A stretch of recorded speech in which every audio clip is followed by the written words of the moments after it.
Tout d'abord, laissez-moi vous présenter Monsieur Marc-André Sellos, qui nous fait l'honneur de venir planter ce 1000e arbre. Voilà. Et il est professeur d'histoire naturelle, membre de l'Académie d'agriculture de France et de l'Institut universitaire de France.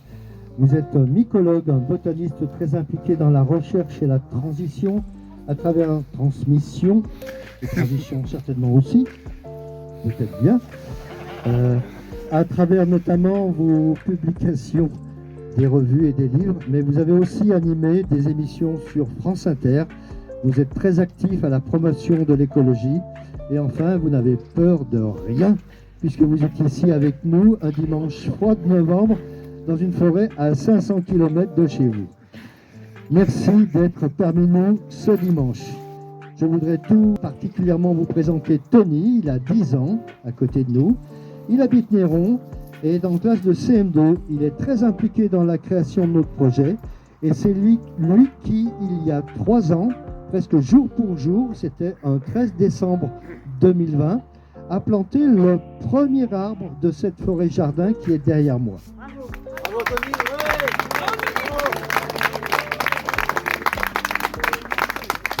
C'est un figuier.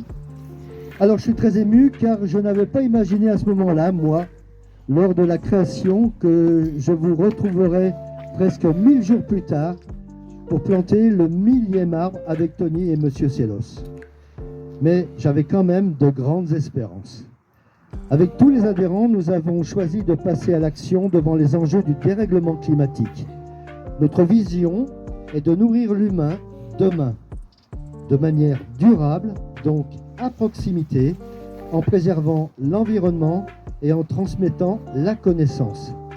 La forêt-jardin s'avère être une solution très intéressante d'îlots nourriciers de proximité, durable et pédagogique. Notre spécificité est de créer cette forêt-jardin comme un prototype pour d'autres forêts-jardins, qu'elles soient minuscules ou géantes. Nous pensons qu'il est possible de répliquer ce modèle dans les métropoles, les villes et villages, sur les domaines privés ou publics, au sein des écoles, pourquoi pas. Nous portons 4 missions: nourrir, protéger, rayonner et vivre ensemble. Grâce à notre mécène IPOC, qui est présent parmi nous, nous développons une application numérique qui permet de QR-coder et géolocaliser chaque arbre et de gérer tous les aspects de sa vie, sa croissance, sa santé, sa production, sa nourriture, son entretien, son fleurissement, son interaction avec l'environnement. Cette technologie est ce qui nous rend notre forêt-jardin si spécial et nous l'espérons permettra sa réplication rapide. Donc l'arbre que nous allons planter portera une plaque munie d'un QR code qui sera relié à l'application. Cet arbre symbolise notre projet de devenir acteur de la résilience alimentaire et environnementale du territoire. Nous devons faire évoluer l'agriculture conventionnelle pour maintenir un sol vivant, forestier, nourricier. J'ai même pas peur de venir, hein. J'ai pas peur d'aller en forêt, j'ai surtout peur de ne pas y être assez souvent. La nature, les sciences du vivant et de l'environnement sont des solutions et qu'il faut les redonner aux citoyens, aux décideurs et aux enfants, pour qu'on arrive à solutionner un certain nombre de problèmes que les générations précédentes ont créés. Et d'ailleurs justement en termes de solutions, l'arbre c'est quand même une solution énorme. Un arbre il boit 100-150 litres d'eau par jour et c'est comme ça qu'un peu plus loin il repleut. Parce que les arbres envoient dans l'air de l'eau qu'ils ont reçue et finalement c'est l'eau de l'Atlantique qui, d'arbre en arbre, arrive jusqu'au cœur du continent. Mais c'est des passeurs d'eau. C'est aussi des passeurs de vie, en ce sens que ces arbres, ils contiennent plein d'organismes que vous voyez ou que vous ne voyez pas. Sous les feuilles, il y a des touffes de poils. Elles accueillent des acariens. Ils mangent des petits agresseurs de la feuille, où ils broutent des champignons en train de germer et en fait ils empêchent de se développer des maladies de la feuille. Protection contre protection. Sur les racines, c'est là-dessus que travaillent mes équipes de recherche. Il y a des champignons qui viennent s'associer à la racine et qui échangent de l'eau et des sels minéraux qu'ils ont été chercher éventuellement très loin dans le sol contre un peu de sucre. C'est aussi des passerelles vers le sol. Le tiers de la masse de l'arbre est sous le sol, et dans ce sol, il y a des racines, mais il y a aussi tous les champignons associés aux racines. Donc c'est une façon de prendre conscience du sol. C'est aussi une passerelle vers le végétal, parce que rapidement, quand on a planté un arbre, il y a des trucs qui se développent au pied, où il y a l'occasion ou l'opportunité de développer des choses. Et là, on le voit bien là, dans le jardin. Là. Donc, il y a de la culture, il y a des plantes qui accompagnent, des plantes qui vont éventuellement favoriser les arbres. Et puis, c'est aussi une passerelle vers l'homme. Regardez, aujourd'hui, on est réunis ensemble. Quelque part, les arbres ont tendu des passerelles, tendu des liens entre nous. C'est absolument évident dans la dynamique que vous avez prise là, hein, c'est clair. Et puis, alors surtout, les arbres, c'est une passerelle vers l'avenir. Il faut commencer à implanter les arbres qui vont être capables de se développer dans un climat qui va changer. C'est pour ça que c'est bien d'avoir planté un olivier, c'est qu'effectivement, il y a peut-être plus de chances que les chênes qui sont autour de lui hein, pour l'avenir. Donc déjà, un arbre, c'est une passerelle vers l'avenir parce que sa longévité, qui dépasse fortement la nôtre, plonge l'acte de plantation dans le futur, en fait. Hein. Vous êtes en train de construire le futur quand vous plantez un arbre.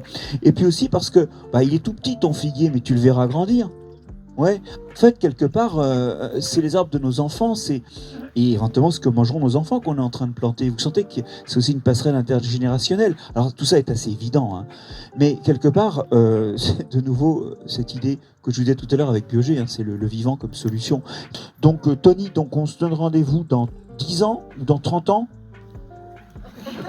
d'accord, pour manger les figues. Donc moi, en fait, je suis vraiment content d'être là. C'est bien d'avoir planté un arbre et d'avoir fait les premiers pas d'une association. Mais c'est sur la distance que ça se tient. Sur le coup, on est très motivé, hein, puis la motivation faiblit. Un Black Friday, et hop, on achète une cochonnerie en plastique venue de l'autre côté du monde. Cette association, elle nous projette dans l'avenir parce que c'est pas juste aujourd'hui. Hein. Donc 1000, c'est bien, mais on doit pouvoir faire mieux d'ici 10 ans.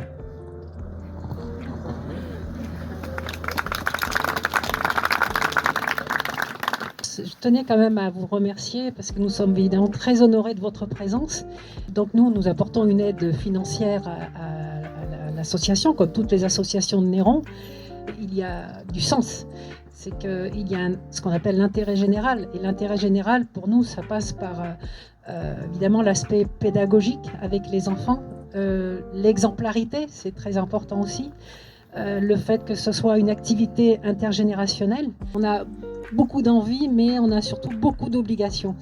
Donc on a vraiment besoin du relais des associations, des experts, pour tout ce qui est pédagogie, exemplarité, montrer aux jeunes générations que tout est possible quand on se relève les manches, quand on met les mains dans la terre, et qu'on veut être des ambassadeurs pour montrer que voilà, en s'y mettant tous, on peut faire bouger les lignes, on peut faire évoluer les choses. On a besoin de votre expertise, de vos travaux, de votre personnalité. Votre seule présence ici donne énormément de valeur et de poids à des associations comme celle qui est ici. Voilà, vous êtes une ressource énorme et surtout un exemple à suivre. Un exemple à suivre pour...